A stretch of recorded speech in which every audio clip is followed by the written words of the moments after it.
In this video, I want to show you how to clear a paper jam on your Epson Workforce WF-2930. So once a paper jam occurs, you may get an error message on the display here.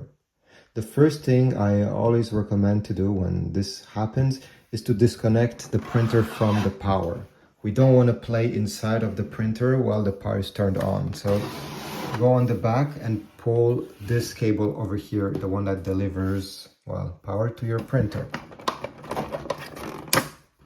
Next step, we need to find the paper jam. It could be located at multiple places. First place you can check.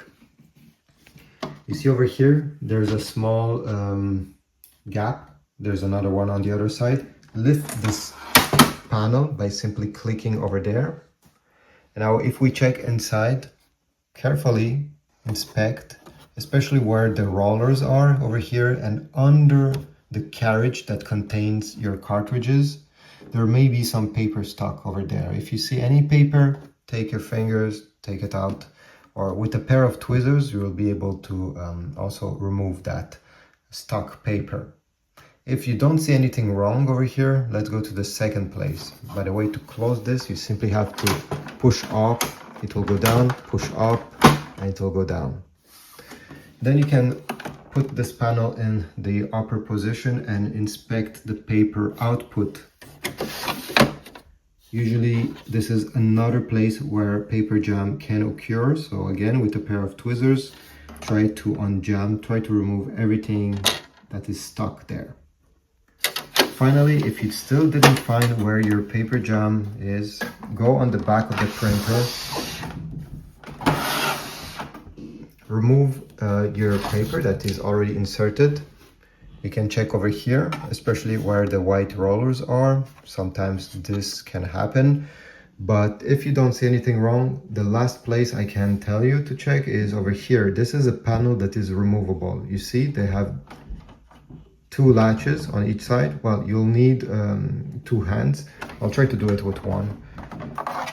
It's a bit hard because I need to hold my camera, but all right, here we go. You'll be able to remove this panel by pinching these two latches. And once you remove it, you can inspect the cover itself for any debris, anything weird, or you can check over here, especially under these rollers. Fortunately, you're going to find the source of your paper jam. At the end, you simply have to put back this panel. It will clip. Okay, and go back and put back the power cable. Okay, I have put back the power cable. Turn on your printer. Wait a few seconds and the error should go away by itself because you have removed your paper that was jammed inside. Thanks for watching. I hope my tutorial was helpful. If so, leave a like, but also comment down below. This is very important. Take a few seconds, comment, subscribe, and I'll see you in the next video.